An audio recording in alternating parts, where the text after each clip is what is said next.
Come up with a plan of what you want to do. Don't overwhelm yourself with, everything. Don't think, really, um, don't pay attention to a lot of the trendy things on Facebook or Instagram. I think we had talked about that before. Like you said, I even Yeah. asked you, what made you ask me to, you know, do this podcast? And you said, well, I want to talk to, real people. It doesn't have to be these elaborate, gardeners or homesteaders or I don't want to Right. say trust fund people, but just just, getting started. Inside of the city, the people are crazy, out of their minds, they ain't got a clue. We gone away, headed west for Montana, left family and friends, all I got now is you. We both got new jobs, a house and a homestead, thinking this was the life, all that there'd be. After our firstborn, you had to stay home. That's when the work got in the way for me. Well, I started FarmHopLife. We'll come to your farm to help and to wander. Me and the family, a truck and an RV. Send us a message and there will be. This is the Farm Hop Life podcast, a traveling homestead family. I'm Matt DeRocher. Today, my guest is Slow Cheetah on Twitter. She is a Christian stay-at-home mom with a passion for getting back to the basics and learning how to be self-sufficient in these crazy times. How are you doing today? I'm good. Thank you for having me. Thank you for being here. Your crazy, like spread of kids. Like Yeah. you were telling me just before we recorded, their ages, and it's like, well, you got your hands full. I'm surprised you Yeah. even were able to cut out an hour of your day to be here. Yeah. Thankfully their dad is home right now, and I told them, hey, I gotta go upstairs for a little bit. Mommy's doing a podcast, and just need a little bit of time for myself. So they're hopefully not getting into anything, but We'll they see. so We'll see in an but hour. great. So, how did you? Let's just jump right in. How did you get started homesteading? Um, my husband and I always, when we were married, we always kind of envisioned ourselves finding land, you know, getting away from the city. However, it just wasn't in the cards. Things happened, plans fell through, and we decided to just, find a place in the suburbs and use what we have as our backyard and do it. And we really didn't start it till a couple years ago. I want to say maybe like late 2019, early Mm, 2020. So not very long. He decided he came up with his own plans. He built our raised beds. He wanted to get chickens. We went through that process with our city. We got approved. We got a coop. We got our chickens. And we've been kind of just really enjoying what we've started. It's not anything elaborate. We don't have, like I said, we live in the suburbs. We only have a small backyard, but we're just using the resources that we've been given and what we've worked for to at least stay a little bit self-sufficient, sure. especially when it comes to the chickens. And it's definitely a lot of work. Um, I like seeing other people how they have their setup, and I try not to get too into it where I'm a little bit, I guess, envious of what they have, Hmm. and just being content with what we have in our backyard. And it's still, we've accomplished, a little bit of our goals, with just gardening and getting eggs every day. And it's awesome. We love it.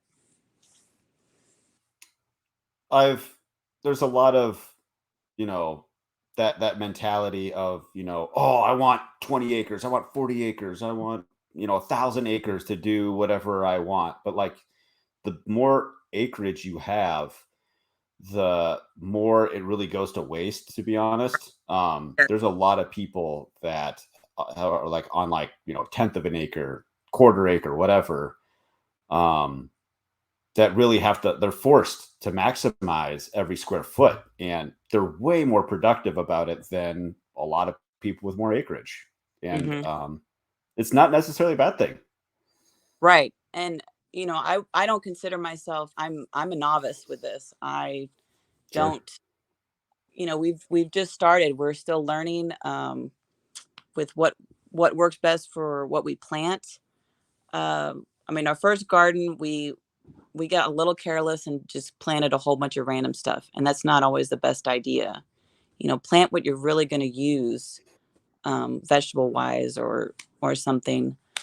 Um, and that was our first run. We planted corn, so we had tons of corn stalk in our bed. It was not the best idea. So we've just been gradually learning on what we like to eat and what grows faster, and what's more abundant. And Sure. like you said about the land, a lot of people have all this land, but they don't know what to do with it. And Hmm. just having something in a backyard is hard enough. It's a lot of work. It takes a lot of dedication. And um, with right now with our heat, I mean, we're in triple digits here, and I'm in North Texas. And I mean, my plants they got eviscerated. It was not a good season this year. Last year was great. We had a lot of rain, but this Sure. season has been really hard. Yeah, and shade cloth is expensive if you're trying to protect your plants from Mhm. the beaten down sun. So if you got just a couple raised beds to deal with, it's a lot easier than Right. row crops, I guess. Yeah. Like, I'm ashamed to say I think I maybe got I think I shared it on Twitter. I had my first tomato, and that was my last tomato because yeah, I'm serious. It just that my tomatoes weren't producing. They had flowers, but then they just fall off because they got way too hot. And I'd water, man, but that sucks. the heat has been, I think our highest we've had here was 106 um, this past two couple weeks, and then apparently it's going to get to 108 on about Thursday. So it has been good. We've desperately needed rain, and we're in a tremendous drought. But That's too hot. it's very. I don't know where you live, but I'm in the north. I'm in Montana right now, and it's oh like wow, oh it's too Montana, hot. yes, I know. We I'm we such have a a lot of baby. what's well, no, a lot of people just aren't used to it, and even I've lived in Texas all my life. I'm 34 years old, and I still every year complain about the heat. Last year was nice. We had a ton of rain. We had great. I mean, our garden was great because we had rain every couple days. It was wonderful. And this time it's just, you know, non-existent. Yeah, rain definitely makes a difference. I was total side track here.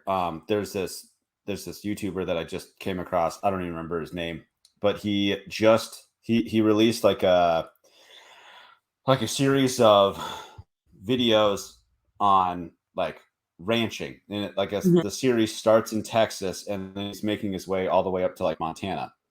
And the first episode I watched down in Texas, they're like rain it like I don't even know how many acres they have, how many what the head of cattle is, but it's a big ranch. And they're like, rain is everything here. Like Mhm. when we don't get like they went like a couple of years without good rain, and they had to sell off like 2/3 of their cattle just because Mhm. like they just couldn't hold them, couldn't Right. couldn't really supply what they needed through the cattle. Like, dang, that's crazy. Right. Yeah, we All really those appreciate genetics that they've been working on, do what? all those genetics that they were working on, they just like some of them that some ranchers they just had to like sell them all and basically start over Yeah. all those Yeah. generations. So Appreciate the rain. Um, I don't see it anywhere in the near future for a while. I'm pretty sure August will probably be even worse. Um, or maybe it might slow down. I don't know. It's just You never know, honestly. Right. And the Right. conspiracy theorist of myself is, okay, someone's trying to cook us or something. So I'm like, what's going on? Like, it's usually not this hot lately, but for some reason, 2022 is just, it's been a scorcher. Yeah.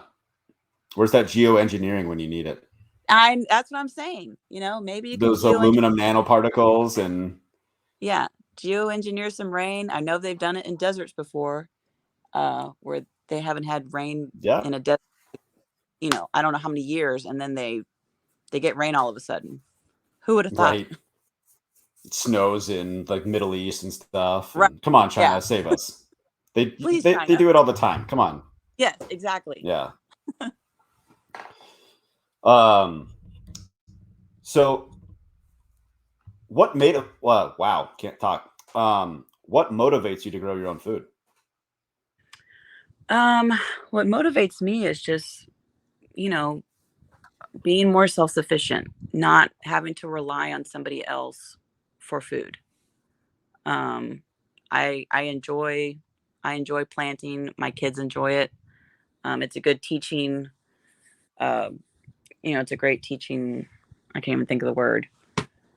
Teaching experience for Yes. them, and it makes them enjoy it. And hopefully down the road, they'll want to do the same thing with their families. Because it's what's the word? I'm trying to think. I cannot think right now. I'm trying to think. It's That's okay. It's Sunday afternoon. We're both I know. struggling here. It's like it's right there and I can't think of it. It's great. No, it motivates me as my kids and teaching them how important it is. Because you never know. Everything is just um there's another word I can't think of. Oh my gosh. There's just so much unknown. You know, we don't Right. know if things could crash, if the supply chain would be worse. And I've never wanted to. I've always liked to even cook at home. I don't even like going out to eat a lot. That's always been my thing. It's just basically not relying on somebody else. That's what really motivates me is to, Sure. like I said in my bio, is to go back to basics. And with the little that we do right now, it still makes a difference. And at the end of the day, it's rewarding. Being able to see your kids excited to see a tomato growing, you know that they were the one who maybe planted the seed or they were the ones who watered it, and they go out there and check on things, and they just get so excited. It's different seeing a pepper grow off your plant than just grabbing it from the store. Um, Yeah. and so I think that's what really motivates me, and just really working for something that you enjoy, and try to be better at it. Continue learning from other experts that have done well with their gardens and that sort of thing. So I would say what motivates me is my kids, and just you know continue learning and be more self-sufficient. So you don't like going out to eat that much? Has that always been the case, or is it just more? Is that more the case in recent years? It's been really, I grew up, we didn't do that when I was growing up as a kid. My mom she was a stay-at-home mom herself. She Mm, cooked a lot, and sometimes my dad he was out of a job at times, and we really had to buckle down, and you know eating going out to a restaurant was a special kind of occasion. It wasn't an hmm. everyday, 3 meals a day. And when you get older, you realize, wow, it really adds up to wasted money when you Oh, yourself definitely. could have those ingredients. It doesn't take a lot of time, and it probably will taste 10 times better at home than some other restaurant. And from what I've heard, the restaurant industry has really kind of gone downhill a little bit, just with service wise and food wise. Oh, Um, definitely. Yep. and I like cooking at home. I've that's another. It's brings me joy. My kids, love everything I make, and I'm not a big restaurant person. It's just every now and then, um, for a special occasion, or if I'm really in a pinch and I'm, mommy's not in the mood for cooking right now, and we'll go grab something really quick. But usually we, about 90% of the time we cook at home. Nice. Yeah. I I asked because like we also cook at home quite a lot.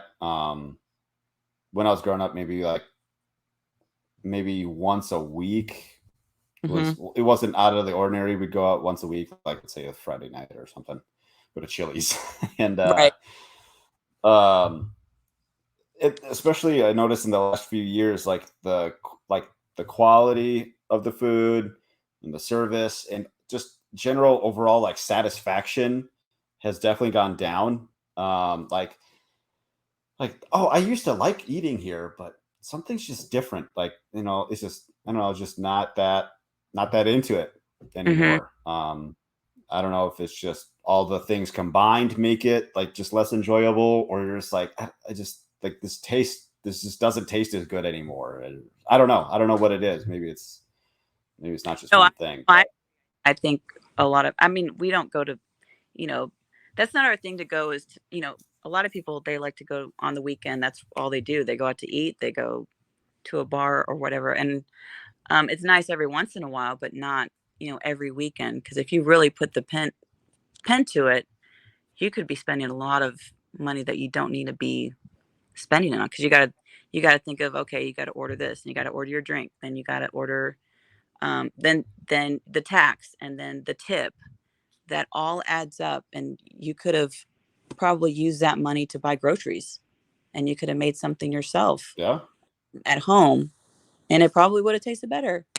Or and that's what I think right now is, in this day and age, we have everything at our fingertips.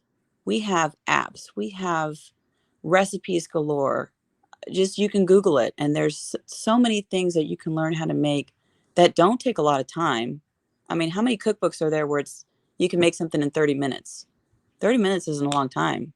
It'll take you longer just waiting in a restaurant to wait to sit right, down and then wait for your food. right Eventually, there. the server will bring you your stuff, may not check on you the whole time, when you need your drink, refilled or whatever. So it's, that it doesn't appeal to me anymore. I guess when you get older, you just become more of a homebody, I guess, in your 30s. Every now and then it's nice to go out, Yeah, but doing the day to day, going from restaurant to restaurant, I just don't see the appeal to it. When I know I have this. I'm able to Go do that ahead. myself. I was just gonna say real quick. I have this theory, and I don't know when a theory becomes a law, but when you get the closer you are to your food, the less you have to do to it to actually make it taste good. So like if you let's say you raise like meat birds or something like that, like a little bit I don't know, olive oil, salt and pepper, maybe some Mhm. garlic or whatever. Chicken's done. Like that's it. That's all you really need to do to make it taste amazing, you know? Yeah, I agree, and I think in a way, and I don't want to get political in a sense like we talked about before, but 2020 in a way was a good thing because it made people slow down and then realize, wow, I didn't know I could actually do this. Now I'm at home, I'm able to cook for my family. It tastes better. Or just, I can't tell you how many people I knew that were making bread, and yeast was it was not on the shelf during 2020 because people were Yeah. learning bread for themselves. um, and they kept doing it. I don't know how many people were then, and maybe since everything's kind of gone back to the normal, if you want to say in quote, if they're still doing that, or they just could not wait for the restaurants to be back open, so they're like, oh, thank God, we don't have to do this anymore. It may be too hard, Right. but we were a little bit different. We thought we kind of buckled down and said, man, we just keep coming up with ways on how to um, rely more on ourselves with what we have at home. Um, and back, I want to say last year, my husband, there was a farm in Weatherford, Texas, and they have, it's grass fed beef, and they sell it by the quarter, the half. or you could buy the whole cow. And we bought a deep freezer, and we've been, stocking that baby up for a long time. Nice. And it really works out. It's worth it. Absolutely. So you say that you have raised beds, like that. I would say that's a method or a technique in growing your own food. Why raised beds, and what other like methods or practices do you use when Um, you grow your own food? I guess it was my husband just came up with the idea. I mean, we've seen some that are a lot, um, I guess, closer to the ground. If you'd say ours are a little higher. Um, I guess it just makes it a little bit more convenient. And Yeah, I can't tell you how many pounds of soil he bought, like how many bags. I can't tell you the number. It took a long time to put that I bet. together. It's just easier to access the plants. You don't have to crouch down. Like I said, I'm in my 30s. I don't want to be crouching Hmm. down all the time. Um, weed eating, and he made it really look nice. He did a good job. He fenced everything in so our chickens don't get into the area, which I know they probably would. So raised beds was. I grew up. My parents didn't have that, and I could see how they struggled. Just crouching down, digging through all this stuff. And I prefer raised beds, myself. Right. And I was really proud of my husband. He just kind of drew up some plans, built it himself, and that's what we use. And maybe we'll expand on it later on to grow more things. Because we have a big playground in the backyard that the kids they really don't play on it anymore. So we'll probably get rid of that and expand with maybe doing some more raised beds in the near future. Um, how high do you know how high your raised beds are? Mine are 2 feet off the ground. I want to say I'm mine are just about curious. two. They're about 2.5, maybe 3 feet off the ground. Wow, that is high. They're a That little. would It was, that would be a lot of soil. yeah, it is. I want to say it was maybe over 200 bags. Plus, I think we put. Whoa. It was a lot. He did have help. I think a friend of his came and helped him, and the guys at Home Depot were probably so sick of loading the bags they gave him, I think, 10 free. Just take them. I don't I don't want to load anymore. That's Um, funny. because he just kept coming back. He thought he'd have enough, and then he said, "Oh darn, I don't have. I need to go get more." Um, so Should have that's just what bought we're. the pallet. I know he could have. I don't know how his truck would have appreciated that. It probably would have been a little kind of like dragging to the street, but That would be funny though. That'd be like, how'd you break the rear axle of your truck or whatever? And like, oh, I was hauling bags of garden yeah, soil from Home I think Depot. I Just think bought this the whole past pallet. yeah, this past year he it wasn't soil, it was firewood. He had a ton of firewood in his truck, and you could tell it was a little too low than it needed to be. And that's another I thing suppose we in do. North Texas you would need some sort of heat a little bit in the winter, I'm assuming. Yeah, and that was we called it Snowmageddon here. I'm sure there was other Oh, words that's for it. right. In February of 2021, a lot Hmm. of people lost power. That was another thing. They didn't have power. They didn't know how to utilize their fireplace to feed themselves. I mean, we didn't have power for a good day. It would fluctuate, and so it got cold in the house. We did have a little bit of firewood, and that was we had to rely on somebody else to bring in firewood from. There's a town called Burleson. It's about 30 minutes south of us, as if you're going to Waco, Texas. And a guy drove up a trailer of nothing but wood because people didn't have any. They didn't store it during the Wow. year. We made the mistake of not doing that. So that was an eye opener for us. And my husband, he kind of flipped it around. He said, "You know what? I'm going to start driving around finding wood that people, cut down trees. It's a nice little angle. people cut down trees, they just leave the wood at their curb, hoping, the trash people will pick it up. He takes it. He cuts it Why up. would trash people pick up wood? That seems Well, weird. we have a regular trash, I guess, provider, and then we have another one where you call it your bulk. So anything trash related, like you have, like a bed or something big, they just, Okay. and then they put it in the truck, and they crush it. But yeah, people will do that with their wood, and he picks it up. He has a log splitter, cuts it up, and then he resells it. It's a nice Nice. little, kind of little secret there. Little secret. A little secret. That's not bad. I've stolen bags of leaves from the side of the road. I wouldn't say that's stealing. If they're already bagged up, that they're Yeah, but it sounds funnier that you stole bags of leaves. I honestly don't consider it stealing either. Like, don't put them there if you don't want them. And when I did that, I found all kinds of like weird stuff after I spread it out in the chicken run, like like little like toys, just sometimes some garbage like plastic and twist ties and stuff. But a pair of like, do you remember those like clear goggles you would have to wear in science class? Yeah. I found a pair of those in there, which I was like, why does anyone even have that? But I don't know, whatever. Maybe they're an old science teacher. But where you're at, so you had to get the idea of getting approval for chickens and stuff is insane to me. I'm sure even though you had to do it, it seems insane to you too.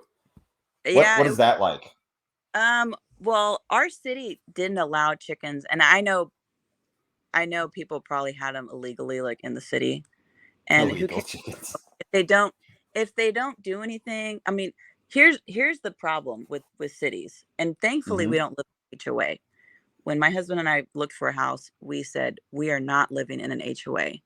I'm not going to pay somebody to basically allow my neighbors to snitch on me if I'm not doing something that they approve of. I won't stand for that. And we found a neighborhood that was non-HOA. However, our city hadn't allowed chickens, and they never allowed it for years and years. And finally, there was enough signatures from people who wanted them, and it went to the city. There was one of the councilmen did it. He did all the, I guess, wrote everything out, and it got approved. And so it seemed like it was a little bit intimidating, or just because they said, okay, well, you got to show us your coop that you're going to, what your plans are, where you're going to put it. You have to have the animal control people come out there and approve the area. It has to be so far away from the fence. And we said, you know what? Okay, fine. Come in my backyard. I don't like that idea, but come in here and see where our coop is. And it really wasn't intimidating. It wasn't overwhelming. It seems like it on paper, but when you actually do it, it's not bad. It sounds insane. It does sound insane. The joys of living in the city. They came in. They really, usually the animal control people don't care about stuff like that. They just said, oh, okay, yeah, cool, that's great. So all that work, all that they're like, cool, now I have this extra thing to do. Like, yeah, I didn't really want this, but the city's making me do this. Yeah, no one wants to be back there, and they said, oh, okay, cool, great, awesome. And they put a limit on how many chickens you have. Roosters aren't allowed because of the noise, which that's another thing. People are allowed to have 5 dogs here in the city, but you can't have a rooster. I would say 5 dogs are more loud than one little rooster. But even one dog could be louder than one rooster. Yeah, absolutely. So they said, and this is, I guess, a little, I don't know, rebel with my husband and I. They said, okay, well, you're only allowed 6 chickens. And so we said, okay. We went to the feed store. We saw chickens, and I said, I'm not going to do 6. I'll do 11.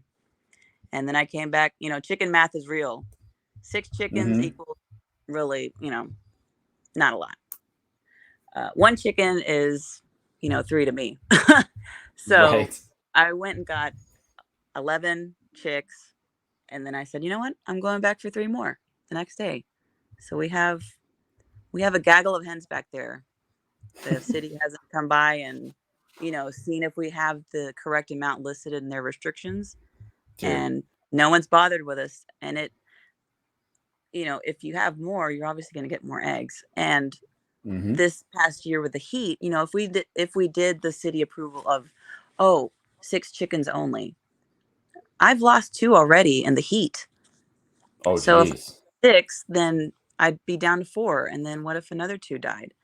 So them limiting you with that is, I think it's, I don't know, probably they have some reason. I think that they give you your way, but then they kind of take your rights away a little bit of, oh, well, you're only limited to these chickens. That way you probably can't sell or barter or whatever. Sure. Um, just to make you happy. Well, no, I want more. I'm not I don't happy. I I'm don't want to very be upset. how many chickens I have. No, I want a whole bunch. I have kids. We eat a lot of eggs in the house. Yeah. I have eaters, so we have, honestly, I think we have maybe 18 back there now. We had to get a couple because 2 died. So Yeah. You could say like people just keep throwing them over the fence. I don't know. I know. I mean, they can't.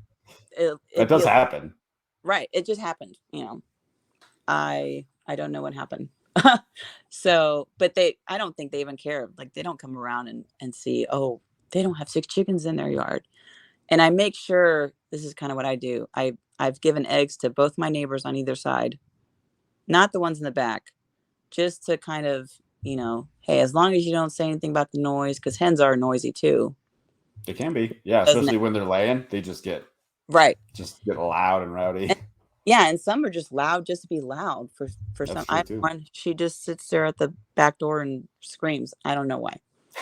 But so I do that with my neighbors, like, oh, hey, here's a dozen eggs for you. It's hush money. Enjoy. Don't worry about the noise. That's all I ask you to do. But There you go. What have you tried that worked well on your property? worked well. I don't know. Like, Could be plants. It could be a breed of chicken. It could be um we I don't know. definitely, we definitely,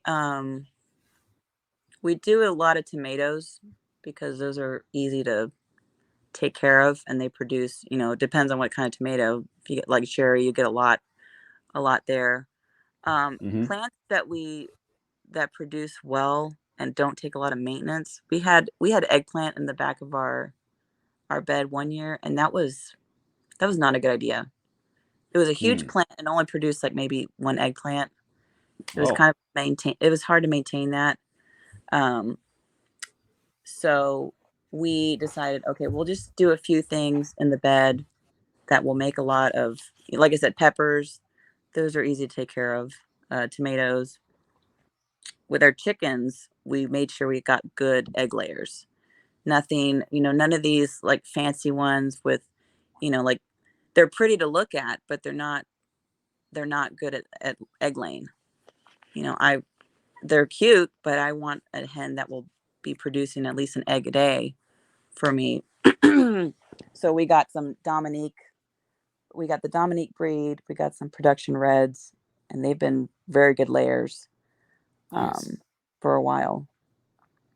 So garden wise, I would say, like I said, I'm still learning. Um, the trick I've learned is definitely here, don't plant early. Plant around April, where our zone is.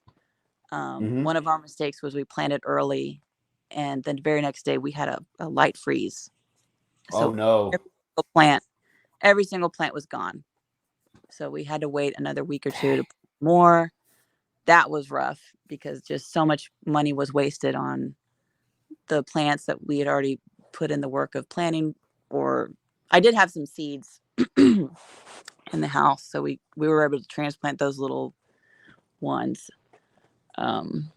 So I would say, yeah, my definitely when it comes to chickens is get good layers. Don't Sure. don't fall for the trend of, oh, get a little a silky, which those are super cute. They're not normally the best egg layers, from what I've heard from other people's experiences. Um,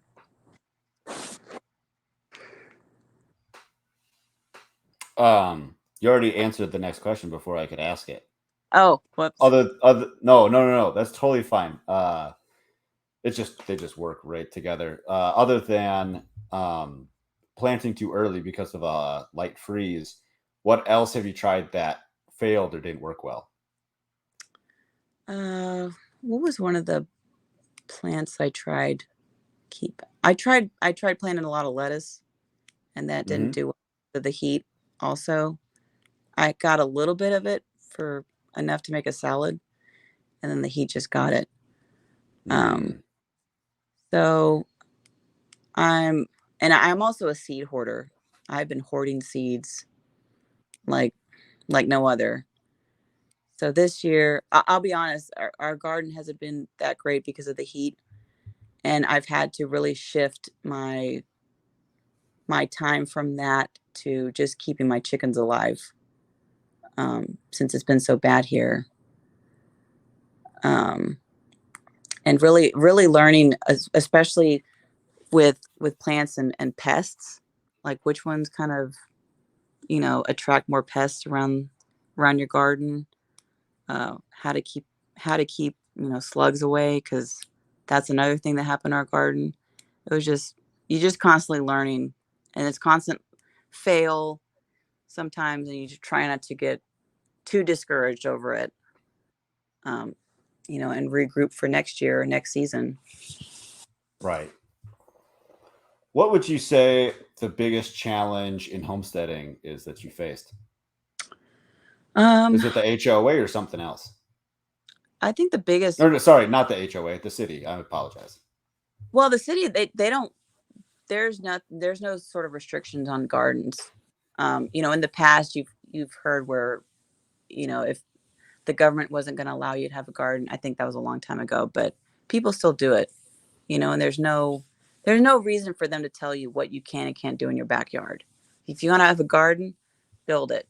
um, just start doing it.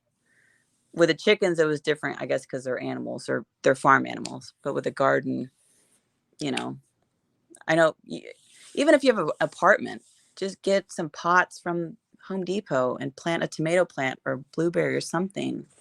Yeah, you won't have a big, elaborate garden or homestead like a lot of people do on the internet, but at least you're starting something where you're growing it yourself, and you're, like I said, being a little more self-sufficient. Even if you're in an apartment or a suburb, you can still do those things. It's just taking the time to do it and having that drive to do so. So would you say the challenge then is getting started and the learning curve? Definitely. Yeah, just getting started. Not sitting on your hands and saying, "Oh, I'll eventually do it. I'll do it this next year or that year." Um, I would just say just start. Like I said before, we have so much information at our fingertips of Mm-hmm. what we can do. I mean, the sky's the limit at this point. If you're willing to, start a little garden, do it. If you want to get a couple chickens, yeah, if your city has some little rules here and there, just do it, get it done. It's going to be so much more worth it when you get to go out in your backyard. You don't have to be on 10 acres to go out to your chicken coop and get an egg or two for your breakfast that morning. Absolutely. I think another thing that's overlooked is, okay, let's say you didn't you didn't really want to like jump in head first into owning a garden or chickens. If you got neighbors that do, I don't know a single one that wouldn't wouldn't want to share their knowledge with you, or even like um their harvest, like if you went over there once a week, twice a week, or on the weekends or whatever, for them to to help weed, to help plant, to help harvest, to learn how to make salsa or whatever out of Mhm. those tomatoes. Stuff. Like, so that way, like you're still learning these skills and whatever, but you could also like You can just dabble. You can put a toe in the water, you know? Mhm. I feel like that's way overlooked. And then you get to know your neighbors. Yeah, absolutely. And there's even at our library, there's always classes where people will come in where they're invited. They could be a master gardener, they could be um, whatever, and they'll tell you tips and tricks of what they've learned, especially with our zones here in Texas and what the do's and don'ts are. There's so much provided now. And it's even kind of become trendy on the internet, and maybe that will ignite someone to maybe do the same. You don't have to go buy a ton of land like we were talking about in the beginning, Mm-hmm. but you can use your backyard, you can use your patio in your apartment complex.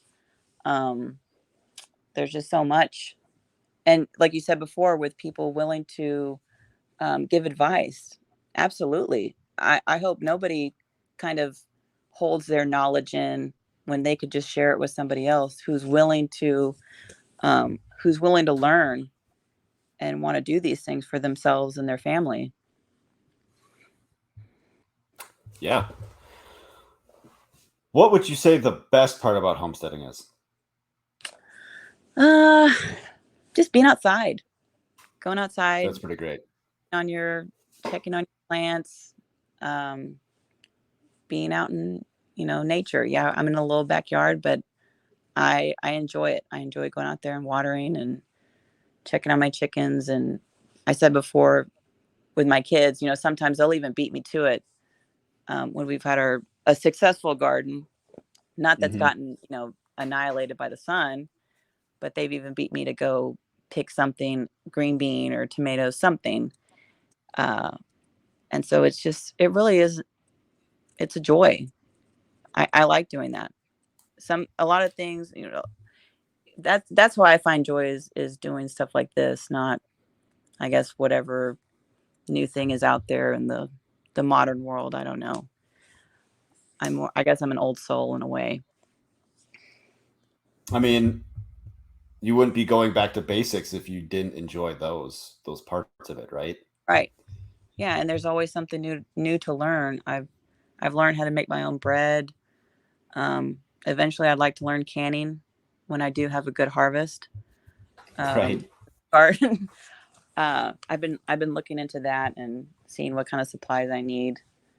It's just overall, I hope everyone. It may not be for everybody, but I highly recommend it to anybody who wants to do the same.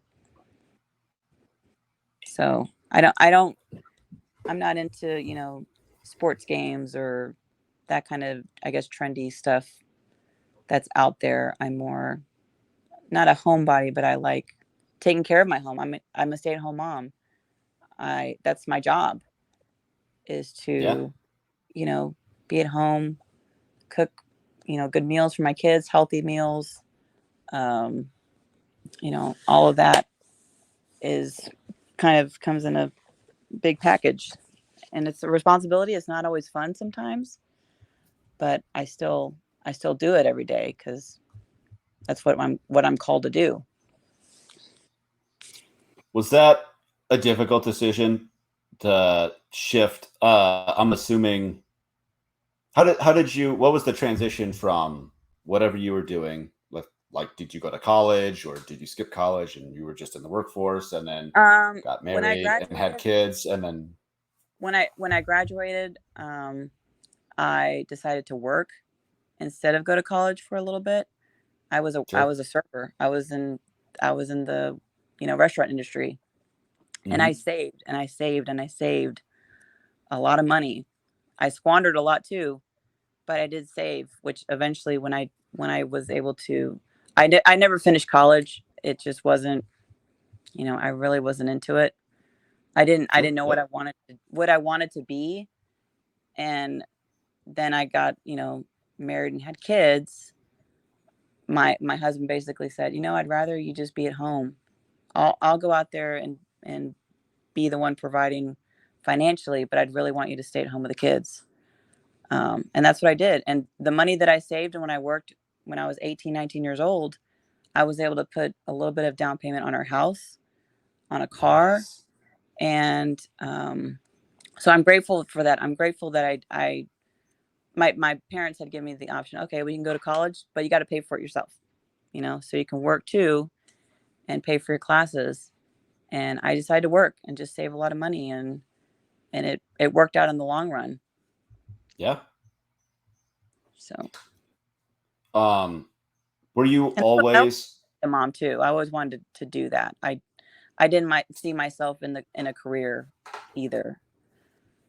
I did, but then I you didn't. cut out right at the beginning there. You Oh, said you always wanted to be a mom too? right. I always really wanted to be a stay-at-home mom. Nice. I thought I would be a veterinarian one day, and then I decided Mm, a lot of school, and that's going to be a lot of time that I would be putting towards school when I could probably have a family and spend time doing that instead. So I'm grateful for my husband, who he goes out and he does what he does, and yeah, he'll even tell me, I'll do 2-3 jobs if it takes for you to stay home with the kids, because he knows how beneficial it is for them sure. to have their mom at home. So not only do you stay at home with them, but you also homeschool your kids too. Was Yes. that um were you always going to homeschool your kids? Was that Uh, always the plan? yes, because I was a homeschooler myself, Oh. and my husband was too. I went to a private school when I was in kindergarten, and I never made it to public school after in first grade. My Mm, parents and my mom was actually really involved in the public school. She was the president of their PTA, and she and my had dad decided they were going to homeschool, and it was hard work. It was a lot of dedication, a lot of sacrificing. So I saw what they did. I experienced it myself growing up as being a homeschool kid, and I wanted to do the same with my kids. Um, because and another thing, it's not for everybody. A lot of people don't want to homeschool, which is fine. I just knew mhm. that it would be really beneficial for my kids.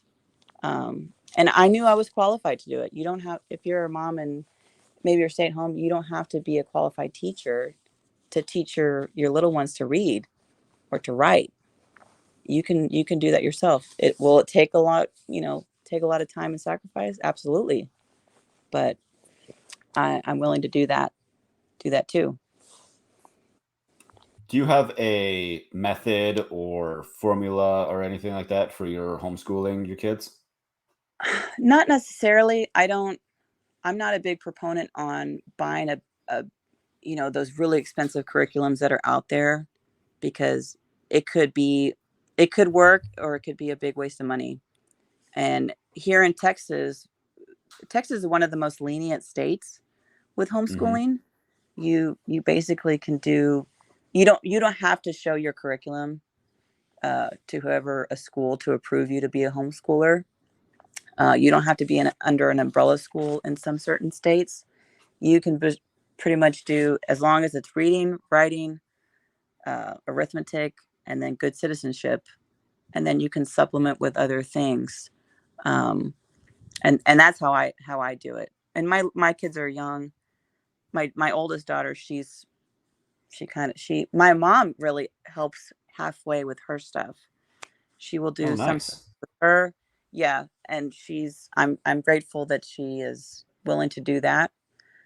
And she's just introduced her to other things like the arts, and because I have to devote a lot of my time to my little ones too.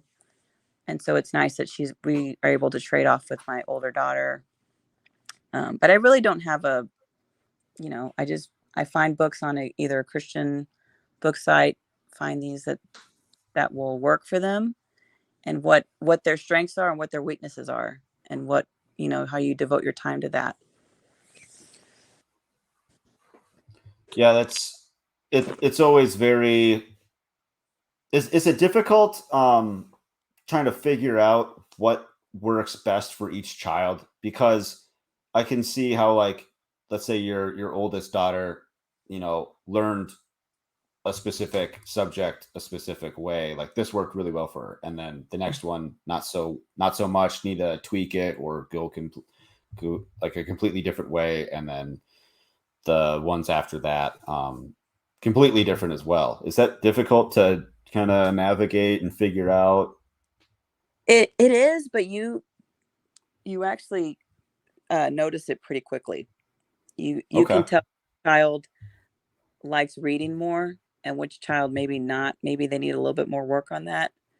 Hmm. But if you see something where it ignites in them, if it's science, if they're really interested in science, you dedicate a lot of that to them because that's what they're interested in. And you Hmm. can go to the library, find all sorts of, science books, or if they're into animals or if they're into plants or, that it, uh, it works out because like I said, I'm at home, so I can devote more time to them, one-on-one, or even, 3-on-1. Sometimes I do subjects with all three of my younger ones Oh together, wow. so they all learn at the same time. And then they'll have a book that's more geared to their grade level. And then I can devote more reading time to my middle child. Um, so like it's me being at home works really well, especially homeschooling, because I'm able to devote more time to my kids one-on-one than they would get in a public school. How much? How many hours a day would you say it takes your kids to do the homeschooling thing? On average, I Hmm. would say probably about 3 hours Man, during the that's day. nothing. It isn't, and you'd be That's surprised at how awesome. you do in that time. And then later on, we do a lot of reading. We've been doing reading during the summer mostly. There's other subjects, not so much. Um, but yeah, 3 hours. That's all it takes. And sometimes you can see you don't. I don't like to have them just sit there at the table doing their work all at once. Straight through, because you can tell that they don't want to sit down all that time. They need to get up. They need to move around. They need to go play for a little bit. And I usually give them a little 5-minute break between books, Sure. just not, where it just feels, ugh, I don't want to sit here and do this for 3 hours. So we split up, you know, they'll get breaks in between some of their subjects. And when you have little ones, it doesn't take any time at all, especially if you have like a preschool or something. You just sit there and read to them. I mean, children, Sure. children who are read to, I mean, it's just their brains are just working, nonstop. They're little sponges, and they'll learn all the Right. information that you're teaching them, and then it makes them want to read and have a joy of reading and being read to. Yeah, it's pretty crazy what they pick up. Do you so you're learning, you're getting back to basics and you're learning new stuff to be self-sufficient. What what kind of new trades are you working on yourself, and which trades do you suggest people learn? Um, Me personally is learning how to make bread. That doesn't take Any much. specific kind? I see a lot of people doing those beautiful sourdoughs, and Hmm. wow, those look amazing. But I found just a simple artisan bread that I make in the morning, and sometimes it doesn't last the next day, but so I have to make another one. But that's what I've been learning how to make bread and perfecting that recipe. And sometimes it does work all the time, especially when you have humidity here in Texas. That will really throw off Right. the rising of the dough. Um, I've been doing that. I've been trying to figure out how I'm going to can. I love collecting jars. I just haven't put anything in them yet. Um, They'll come in handy one day. they will come in handy one day. So if I wouldn't really say it's a trade, it's more of learning something to make extra money. Is I've learned how to make. I decorate sugar cookies, and actually I Oh, have a nice. Twitter for that, and I've been able to. I decorate those and I sell them. So it's kind of like a little side business that I do outside of my house, um, just to make a little bit here and there. it's fun. It keeps myself busy. I'm trying to think of a different trade. Really, I would just say, making bread and learning how to build things. Be willing to learn or be taught something different. Um, so I would say really, if you're wanting to start something, start making bread. It's really easy. It doesn't take a lot of time, and it's so much better than the stuff you get at the store.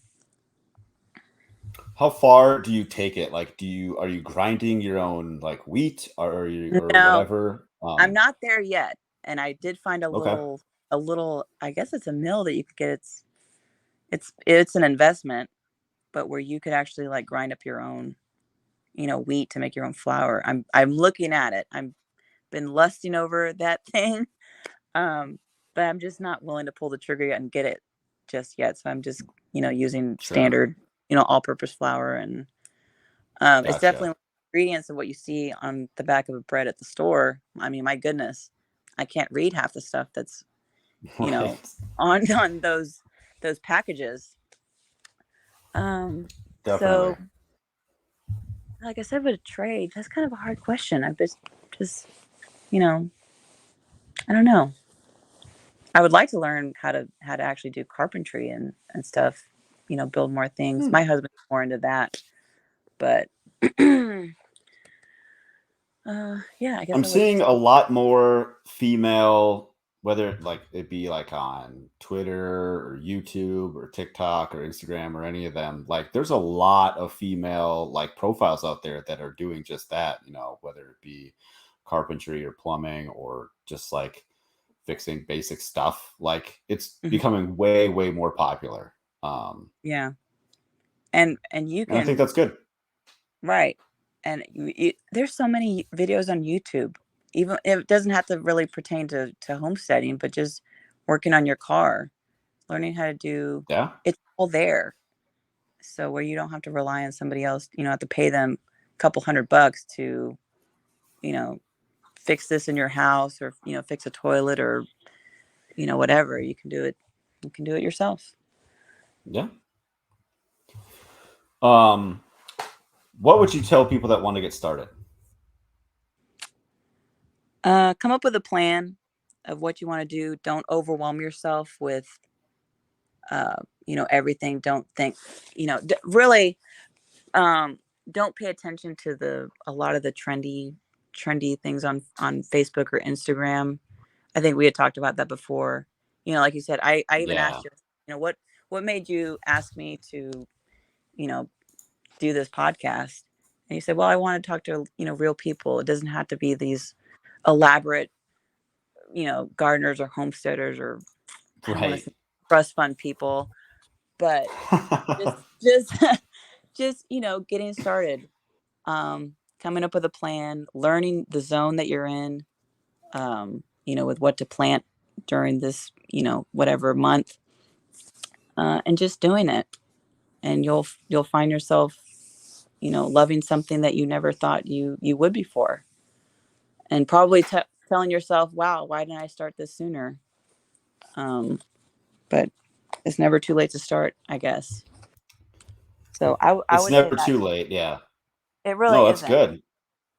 It never is too Uh, late.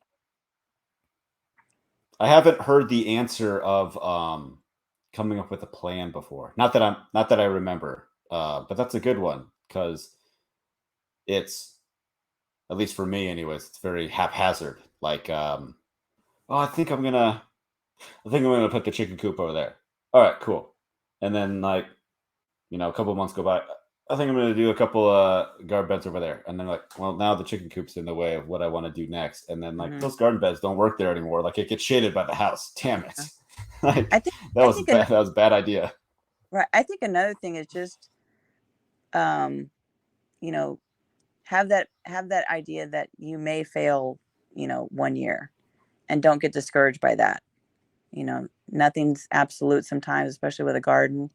So Hmm. just prepare yourself to, you know, some things may not work out one year, and then okay, you can regroup for next year and learn how to do something, how to make it better, or say, you know what, I really don't eat this I'm really not a radish person. So maybe I shouldn't plant those that next year. Maybe I'll plant something else that I like eating more. Yeah. So yeah, it's not, I don't want to be doom and gloom, but just prepare yourself. If things do go, if they don't go your way, don't get discouraged by it, and don't quit. Don't be like, well, my garden wasn't good last year, so I really don't want to do it this year. Just keep continuing on. And I don't think everyone, I think even these master gardeners, they're probably learning stuff too, and they're, probably They have older. to be. Yeah, it's a learning experience for a lifetime. Um, I mean, how did our ancestors here, get through the crazy times? They just continued doing it. They probably had where it was worse off. They didn't have the comfort of YouTube to learn stuff. They just had to do it. Right. Um, Yeah, they just had to learn, talk to their neighbors, what worked for them, what didn't work for them. Trade, barter, whatever. yeah, barter, trade, sell. I really like doing that. I have a neighbor next door to me. Her husband hunts, so it's like, oh hey, you want to give me a couple things of deer meat? Here's some eggs. So that's always pretty fun. That's a sweet deal for you. Oh, absolutely. Yeah, didn't have to go do all the work of hunting. Like, yes, there's a joy in hunting, but also if you don't enjoy hunting, you just like the deer meat. Like, that's a sweet deal. Mm-hmm.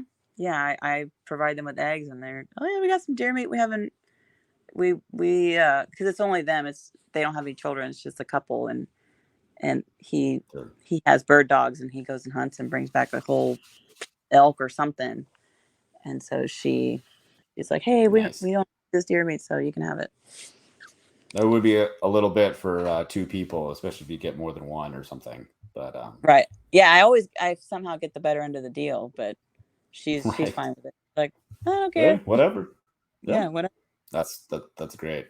So that's a good thing too. Is a lot of people don't really want to get to know their neighbors, and you don't have to know everybody, on your street, Mm-hmm. but definitely a couple that you trust and you like being around, and if you can barter with them or something, just go ahead and just do it, because they probably won't say no, most of the time. Yeah, people like free stuff, free Absolutely. homemade stuff. Yeah. Is there anything that we didn't cover that you'd like to that you'd like to mention or anything? I think we covered all of them. I remember looking at your questions before we started this, and I can't think of one we may have missed. We didn't miss any. I just didn't know if there was something that you're like something came to mind. Oh yeah, I want to talk more about that. Uh, I'll go back on the homeschooling, because Yeah, that's been a big thing going on with. I hate being political, but go for uh, it. Let's just go. you know, yeah, let's just go for it. I believe this day and age, when it comes to schools, I don't see them getting any better. Just with what's going on Agreed. now, of what's being taught to 4 and 5 year olds is absolutely asinine, that our country's allowing what's going on being taught to little kids. Don't need to know what I'm actually, uh, I'm not going to say it, but just the Sure. degeneracy that they're promoting for little children. That's not school. That's indoctrination, and little children don't need that. So if you're somebody who is thinking of homeschooling your kid, pull them out. Just do it.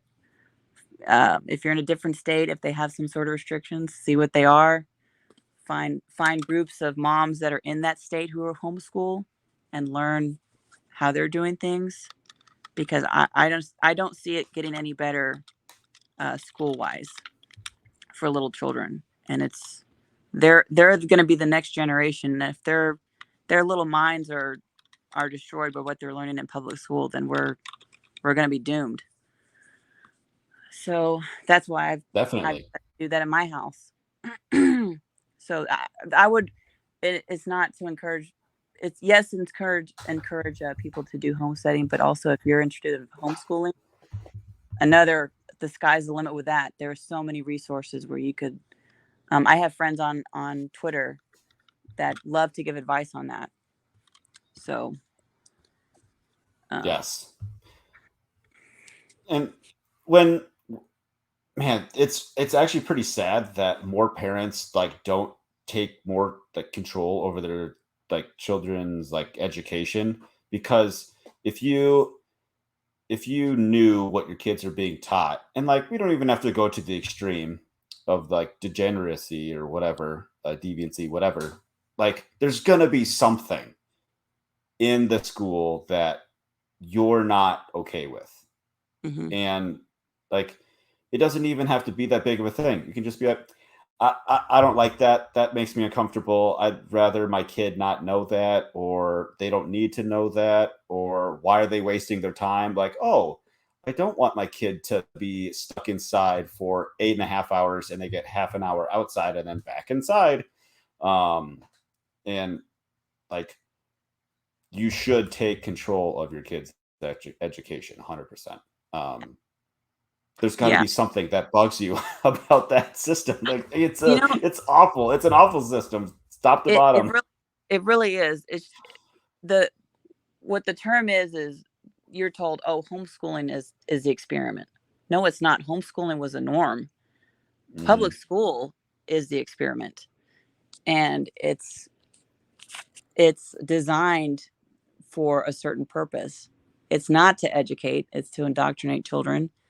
Um, and you see a lot of videos on Twitter of parents, storming those school board meetings and saying, "Oh, I don't like them, teaching this or whatever." Yeah, that's great that you kind of, stood up to the school board. But if you're going to turn around the next day and take your kid to school, what are you really doing? Right. You Rabble, pull the rabble, rabble. yeah, rabble, rabble, rabble. You did your viral video. Cool, great. But if you didn't turn around and say, you know what, I'm pulling them out tomorrow and there's no going back. But a lot of, parents may be discouraged. They may think they're ill qualified to teach their kids. Or maybe they like having that convenient style of I get to go to work, my kids are gone for 8 hours a day, and they come home, they do their homework, and then it's all over again. Well, when you get to really spend time with your children, how many hours are they at school? Add that up to how many times you're with them during the week. They spend more time at school than they are with you. Yeah. So, yeah, really, it's the state is taking care of your child. And we don't want that. I don't want that for my kids. I want them to be with me. I don't want them to be with some stranger for 8 hours a day, um, learning stuff that I can teach them myself, school subject wise, not all the other nonsense that they're being told. They know what they're doing.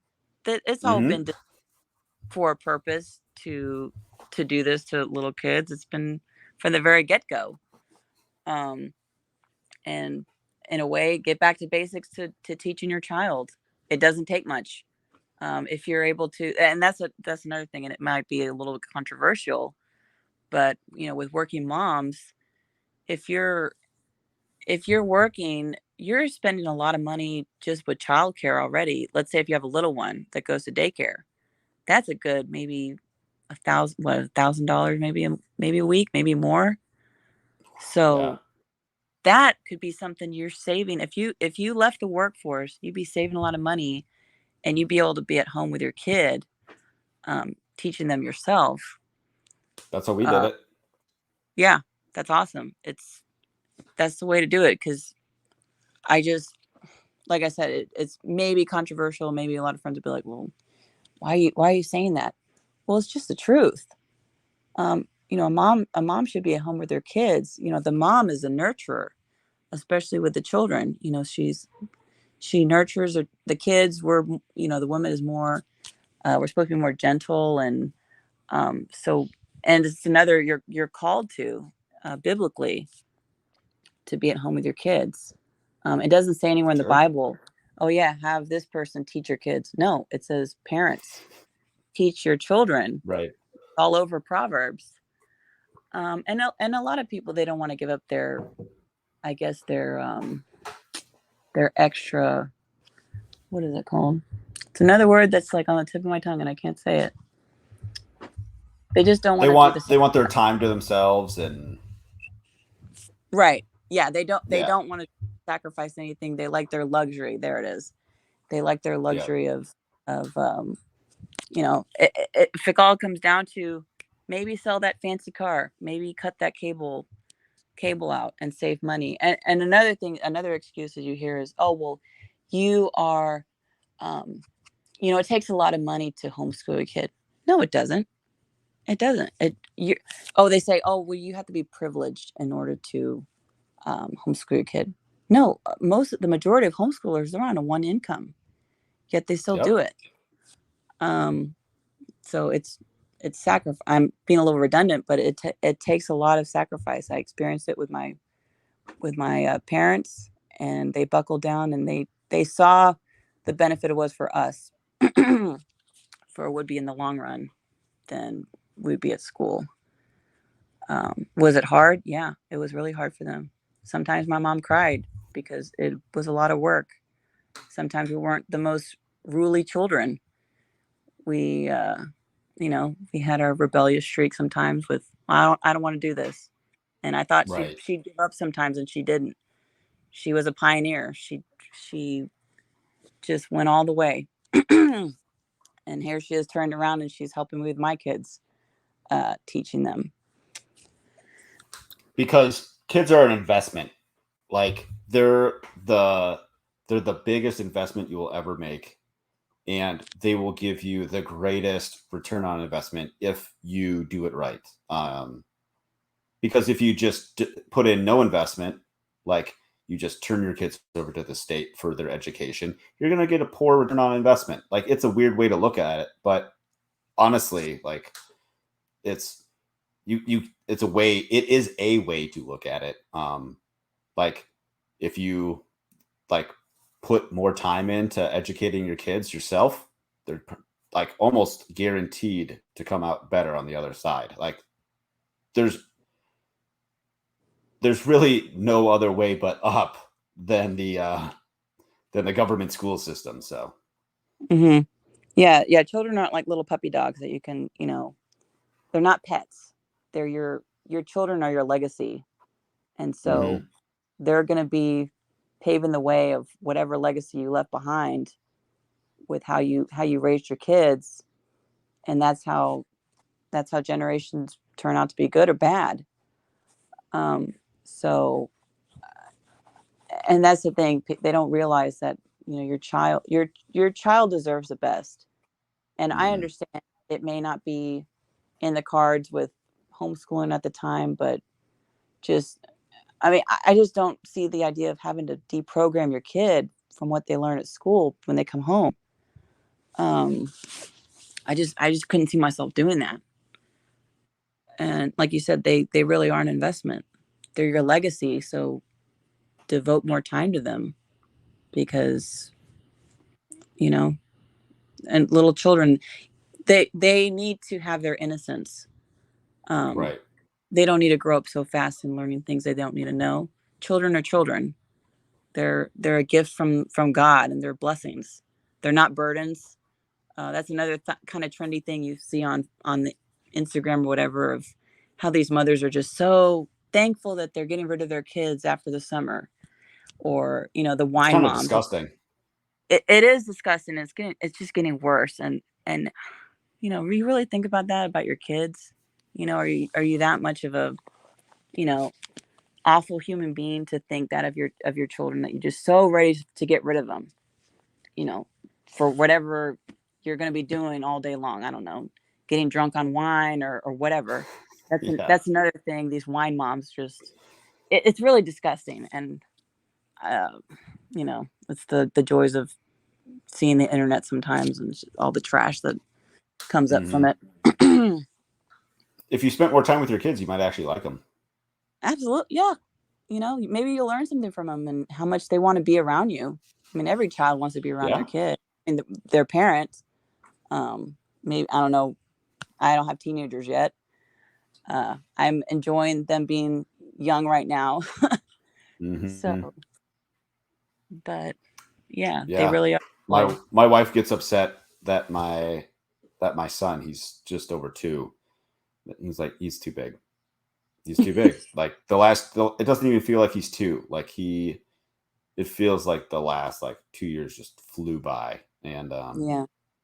I mean, it goes quick. It goes quick. Like, what do they say? Like, you only get like 18 summers with your kids or whatever. Like, and two of those, 18 are already gone for my first. So I better make the Yeah. next 16 really count.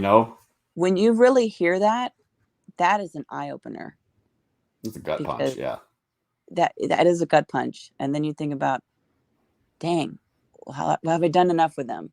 Have I, instilled in them?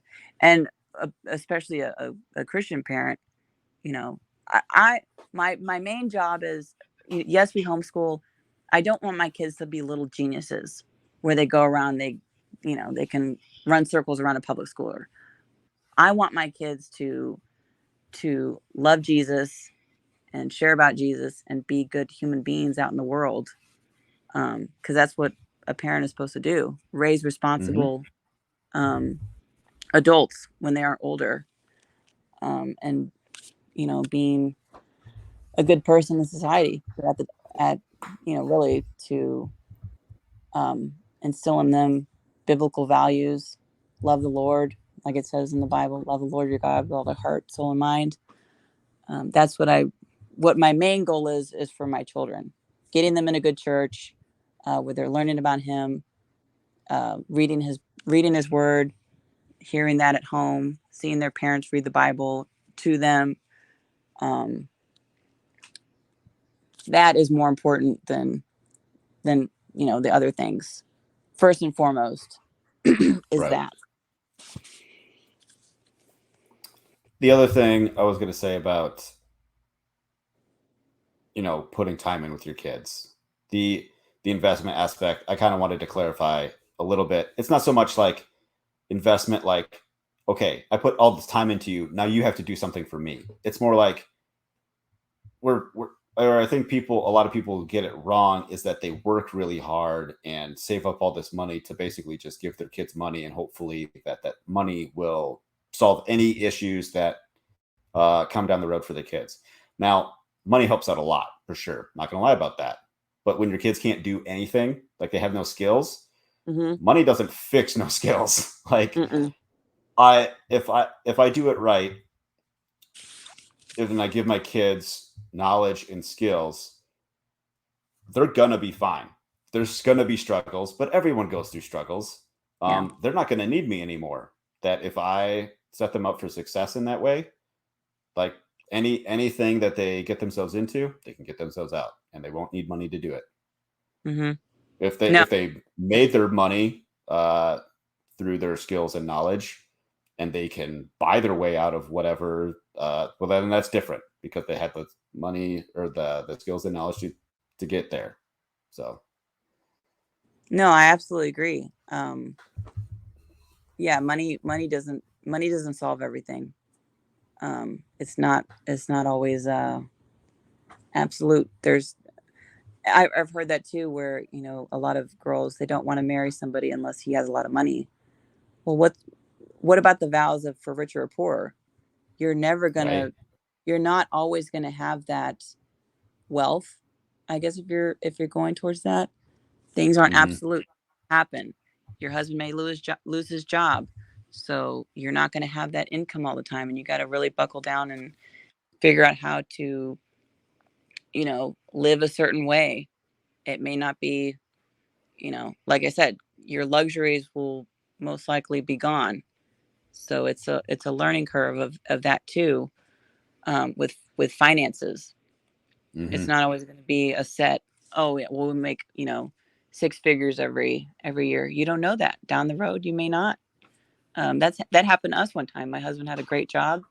He uh, we and really we squandered a lot of it. We could have saved so much, but we thought we were living the high life. And then next year, boom, that job was gone. okay, so now we got to do something else. And, you know, rely on different things and Yeah. not money. Yeah. And if you want to take it to the extreme on not having that money. So like a while ago, my sister went on like 1 or 2 days with like this billionaire's son, and she finally like cut it off. And she's like, "You're a spoiled brat." And so like, uh, what if the kid inherits that money, right? Or the fortune or the everything around it, and something happened. He's wanted on like a white collar crime, something IRS, something SEC, something, literally anything. And like, so all those bank accounts get frozen, all the assets get frozen, stuff gets taken away, seized, whatever. What good did your money do when you can't access it, right? Um, and then if you were with him for his money, you're just as screwed, or more Mm-hmm. so, because at least maybe he had the connections. Your connection was through him, not Mm-hmm. not on your own. So Yeah. I feel like that would be too much of a burden if I would have so much, because with people who have a lot of wealth, they got to make sure that they maintain it, you know? And yeah, yeah, if more you have a money, lot more of, problems. yeah, you still have to maintain it. You still got to kind of watch your back with things and learn how to invest or whatever. And that's a headache to me. Um, I'd rather just be broke and happy. Or what is the? It's like an Alanis Morissette song. It's like, I'm broke but I'm happy. That's my mentality. I'd rather There you have go. than be super, wealthy. My wealth is my family and my children and my life that I've, God has given me and blessed with, and that's where I find true Yes, success. Wealth is that, and not money that can buy whatever stupid thing that will, will burn up one day. In right. the end. 100% agree. Well, yeah, I think that's a great note to wrap up on. Unless you had more, we didn't even go that political. We should have gotten way Yeah, worse. we didn't get so we could have said so much, but let the talking heads do all that. That's exhausting to There you me. go. I'd rather talk about chickens than politics. That is my politics, is chickens. If you want to say. My politics is chickens. Yeah. Yeah, chickens. There's a joke in there somewhere about chickens making more sense when they talk than the talking heads or something. I don't know. Mm-hmm. Put Yeah. it put it at a little desk in the teleprompter or something like that Right. in front of a chicken. But yeah, hey, let's plug your stuff. It is, I think it's a pretty short list. It's just on Twitter at Slow Cheetah 30, and no I website, have one. no what's Well, I do have one page. It is on Twitter and it's on Instagram. It's Coop Queen. That's my cookie business, and I share my pictures there. I think it's what's it called? Coop Coop Queen. Queen. Coop Queen. Um, Coop Someone Queen. actually on Twitter made me the design for my business cards. No way. And yeah, Anne Marie. She'll probably hear this later, but she designed it for me, and it's a black and white design. It's a chicken, and then there's a crown on top of the chicken. So she calls me the Coop Queen, and so That's that's funny. my business. I make cookies and I also sell eggs. So it all kind of worked out. I will maybe I'll try to find that, or maybe you can link it to me, and I will also put that in the show notes Yeah, I'll send you the link. with your primary account. So Yes. well, cool. Hey, I appreciate your time this afternoon. It's been an awesome conversation. I really appreciate you being here, and Thank you for. maybe we'll meet up sometime. Yeah, totally. Montana's always been on my list of travels. I probably would not even want to come back if I Montana. So, but Texas is my home. It's hard to leave. That's Yeah, fire. Yep. I bet. Yeah, we're actually hitting the road next year, so we're gonna get in an RV and travel around, Oh, wow. see other homesteads and farms and stuff. So Wow. That'd be awesome. So, kind of like Justin Rhodes' American Farm Tour, kind of like that, a little bit. okay. Yeah, American Farm Tour and Homestead Rescue combined. okay. That's a thing now too, where people, If you've seen that show, I've heard of the show. I have never seen it, when but when people need help on their homesteads, like we don't have water, and like they truck it in like every other day from town or something, and they oh, go wow. get well, it's a little bit extreme and it's on TV, so it's definitely like uh amped up, See, but that's my that speed. kind of stuff. Yeah. I'm not a Chip and Joanna kind of that trend, I guess. The Right. homesteading is something really worth watching. It's Um, on Discovery. Or if you have like Discovery Plus, you could watch it there. But okay. it's not bad. It's for what it is, it's not bad. Okay. Well, hey, if you ever come So down to Texas, don't come here during the summer. I won't. Come fall. So if y'all are traveling, come in the fall area, and I can show y'all around, and you'll get I'd love to. we're pretty hospitable here in Texas. We're known for that. That'd be great. That'd be awesome. Yeah, that'd be great to just meet up and get shown around and help you do some projects. I don't know if I would help your tomatoes do any better, but I could do something. Yeah. So, well, hey, thanks again for your time, and we'll keep in touch.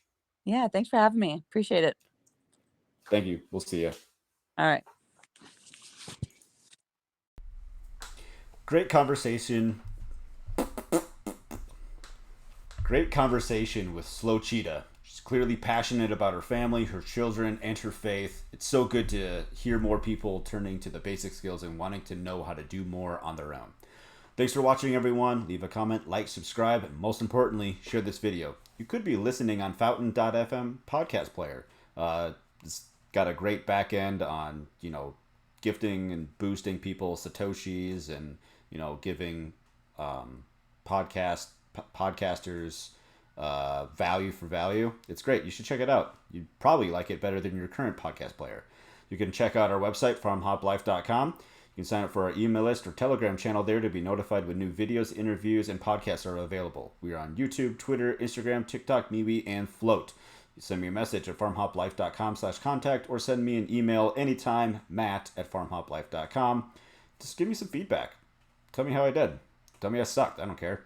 You can sign up for you can check out our 20 by 23 project. It is where we are going to be helping 20 homesteads in the year 2023. And you can sign up at farmhoplife.com/20x23. And I'm always looking for new people to interview. If you want to come in, wow, can't freaking talk. If you want to come on to talk about homesteading, farming, food security, homeschooling, regenerative agriculture, alternative building methods, you can go to farmhoplife.com/guest and fill out the form. Go feed yourself. Inside of the city, the people are crazy, out of their minds, they ain't got a clue. We gone away, headed west for Montana, left family and friends, all I got now is you. We both got new jobs, a house and a homestead, thinking this was the life, all that there'd be. After our firstborn, you had to stay home. That's when the work got in the way for me. Well, I started Farm Hop Life. We'll come to your farm to help and to wander. Me and the family, a truck and an RV. Send us a message and there